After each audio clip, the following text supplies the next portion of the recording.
Very good evening and welcome to all of you. In today's class, I'm going to explain MTS English question paper of 2017, and it is set 32 that I'm going to explain. And question number 1 is having conquering this space, it now plans to foray into new one. Foray means search होता है, तलाशना, forage तलाशना, search तलाशना, foray. Having के बाद हमेशा हम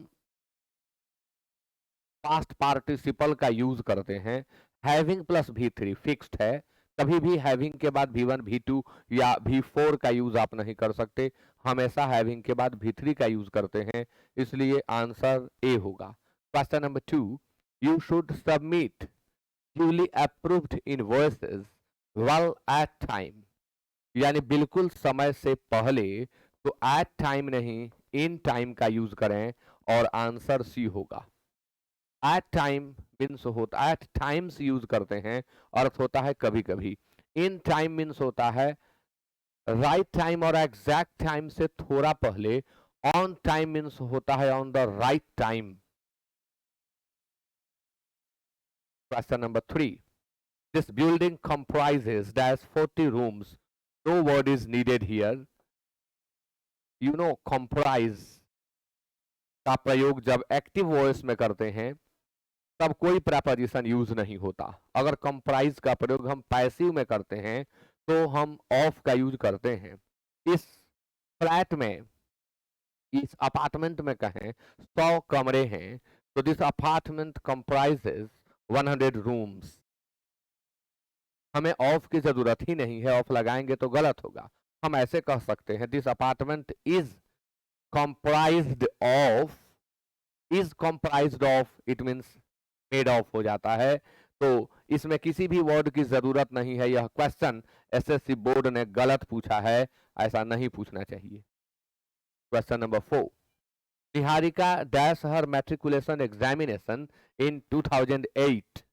इन 2008 denotes past time and all the sentences having past time must be written in simple past tense, so there must be past here. 4 का answer B होगा. Question number 5, word है rumour और इसका similar in meaning यानी synonym बताना है आपको. Rumour means अफवाह होता है. प्रूफ प्रमाण. हियर से सुनी सुनाई बात.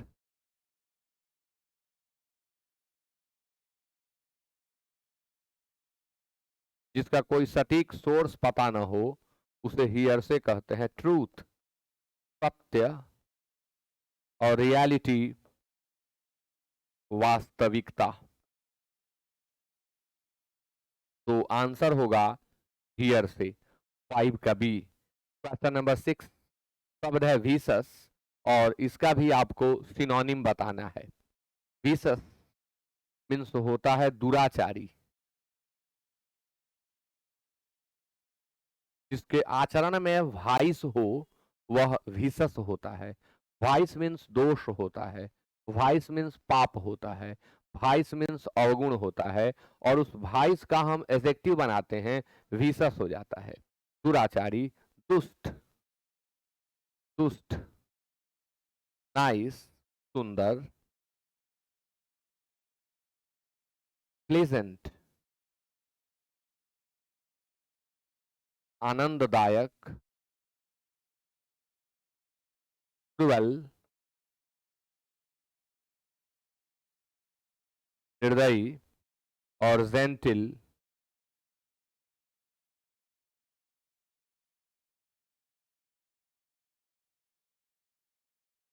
सुशील.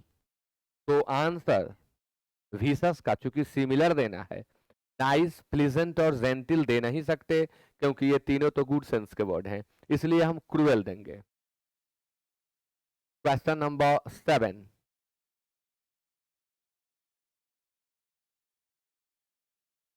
एग्जेम्प्ट.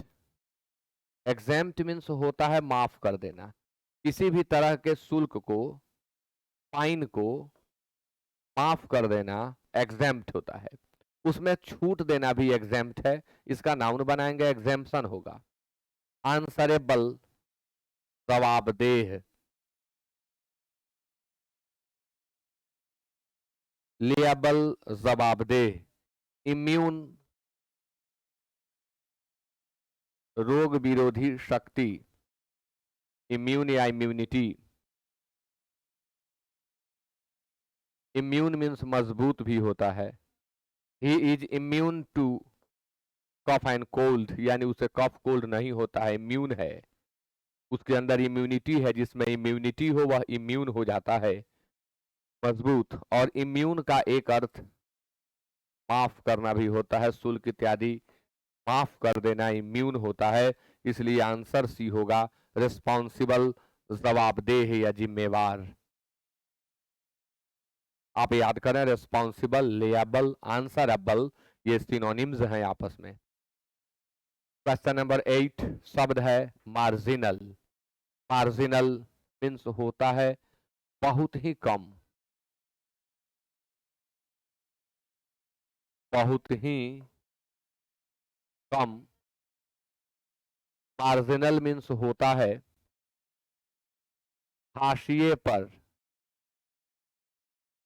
मार्जिनल मीन्स ना के बराबर, सीमांत कह सकते हैं आप। और कोर, कोर मीन्स होता है केंद्र। And something that is very important, something or some part of something that is very important is called core. Minor छोटा, negligible ना के बराबर। मार्जिनल का सिनोनिम हो जाएगा नेग्लिजिबल, स्मॉल छोटा। वर्ड है मार्जिनल, हमें बताना है इसका अपोजिट वर्ड। तो मार्जिनल का अपोजिट कोर होगा, माइनर, नेग्लिजिबल और स्मॉल नहीं होगा। आंसर 8 का ए। क्वेश्चन नंबर 9 वर्ड है शैबी। शैबी मीन्स होता है गंदा। कपड़ा के लिए हम इसका यूज करते हैं शैबी का। कपड़ा गंदा या मैला, फटा पुराना, हम शैबी कहते हैं, फटा पुराना। डिंजी गंदा, फेडेड रंगहीन या फीका, वह जिसका कलर गिर गया हो उसके लिए फेडेड का यूज करते हैं। मीन मीन्स नीच, घटिया। लोली इसका सिनोनिम होता है। नाइस मीन्स सुंदर। We have to select the opposite word and the word is shabby, गंदा, फटा पुराना, मलिन, यानी इसका अपोजिट वर्ड गुड सेंस का होना चाहिए। डिंजी फेडेड मीन तो नेगेटिव सेंस के ही हैं। पॉजिटिव सेंस और गुड सेंस का वर्ड इसमें नाइस है, इसलिए 9 का आंसर डी होगा। क्वेश्चन नंबर 10 वर्ड है प्रोविजनल। प्रोविजनल मीन्स होता है औपबंधिक। प्रोविजनल और पर्टिकुलर टाइम बीइंग, जो एक खास समय के लिए हो, जो लॉन्ग लास्टिंग ना हो, वह प्रोविजनल होता है। लिमिटेड मीन्स सीमित। टेम्पररी अस्थाई। प्रोविजनल का सिनोनिम हो जाएगा टेम्पररी। डेफिनिट निश्चित और कंडीशनल शर्त वाला। शर्त वाला तो वर्ड है प्रोविजनल, हमें बताना है इसका अपोजिट वर्ड। डेफिनिट होगा। लिमिटेड, टेम्पररी और कंडीशनल दे नहीं सकते, हम यहां पर देंगे डेफिनिट, क्योंकि टेम्पररी जो है वो उसका सिनोनिम है। डेफिनिट उसको निश्चित कर देता है, प्रोविजनल औपबंधिक होता है यानी निश्चित नहीं होता है। इसलिए 10 का आंसर सी होगा। क्वेश्चन नंबर 11 वीज और वीज, यह एक फ्रेज है, इसका अर्थ होता है बनाम, इसका अर्थ होता है के विपरीत। 3 अर्थों में यह यूज होता है। इसका अर्थ होता है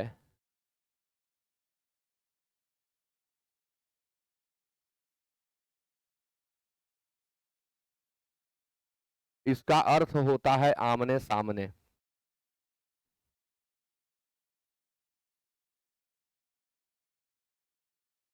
आमने सामने। The other way around in relation to complete. एक ही वर्ड यहाँ है जो मैच कर सकता है, that is contrary to. Contrary के बाद फिक्स्ड प्रेपोजिशन टू लगता है।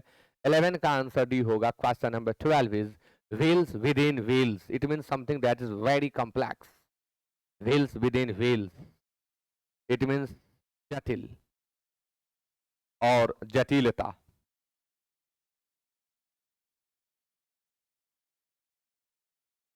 व्हील्स विद इन व्हील्स उस प्रोसेस, उस वे को बताता है जिसमें बहुत अधिक कॉम्प्लेक्सिटी होती है, जो बहुत कॉम्प्लेक्स होता है। तो आंसर होगा कॉम्प्लिकेशन, उलझन। Hidden enemy side by side course of time, no. Answer होगा complication. Question number 13 is I was lived there 5 years ago। अच्छा, वर्ब का काम कर रहा है तो लिव्ड पर है। एक इंपॉर्टेंट चीज सीखें, LIVE वर्ब का काम करता है तो इसे लीव पढ़ते हैं। यही LIVE जब एडजेक्टिव का काम करने लगता है तब इसे लाइव पढ़ते हैं। लाइव टेलीकास्ट, आप ये नहीं कह सकते हैं कि leave telecast, live telecast. And leave रहना वर्ब का काम करता है। तो यहाँ यह वर्ब है इसलिए लाइव्ड नहीं पढ़ेंगे, गलती से मैंने लाइव्ड पढ़ा, यह लिव्ड है। 5 years ago, सेंटेंस के अंत में एगो है, इट इज टाइम है। अगर सेंटेंस में इट इज टाइम है, इट इज हाई टाइम है, इट इज अबाउट टाइम है, एगो दिया हुआ है, ऐसी स्थिति में हमेशा सिंपल पास्ट टेंस के वर्ब का प्रयोग किया जाता है। ऑप्शन में सिंपल पास्ट टेंस नहीं दिख रहा है, देन ऑप्शंस चॉइस में हम ए सेलेक्ट कर सकते हैं, यानी चॉइस के अभाव में हम ए सेलेक्ट करेंगे पास्ट परफेक्ट, बट यह करेक्ट नहीं है। ग्रामेटिकली करेक्ट आंसर इसका केवल लिव्ड होगा। सेंटेंस में एगो लगा हुआ है और एगो वाले सेंटेंसेस को सिंपल पास्ट टेंस में ही रखा जाता है, किसी अन्य टेंस में नहीं। लेकिन अब ये चूंकि एग्जामिनेशन के क्वेश्चन में एक्सप्लेन कर रहा हूं और यहाँ इसके अलावे कुछ होने वाला नहीं है, इसलिए हम ए सेलेक्ट करेंगे। Question number 14, the criminal had run away from the crime site. Site अंग्रेजी में 3 होते हैं, एक होता है CITE, साइट, उद्धृत करना, किसी की कही हुई बात को कहना, किसी के द्वारा लिखी हुई बात का उदाहरण देना, साइट कहलाता है, उद्धृत करना। एक होता है SITE, स्थल, और दूसरा होता है साइट, SIGHT, दृश्य और दृष्टि। तो इस साइट को आप सीखें, याद करें इन तीनों को। The criminal had always takes verb third form, so there must be run away. The criminal had run away from the crime site. Run away, answer, oh, the better one is fled. The better one is fled, क्योंकि criminal के लिए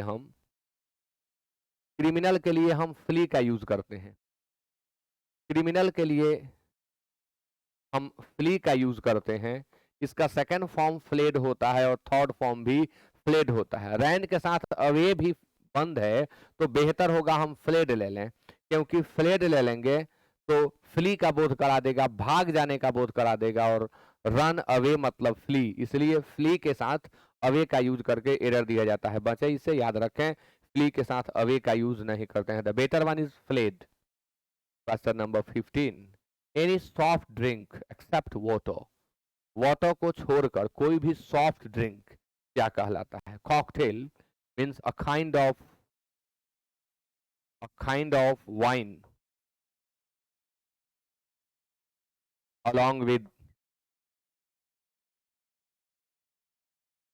along with fruit juice or juice.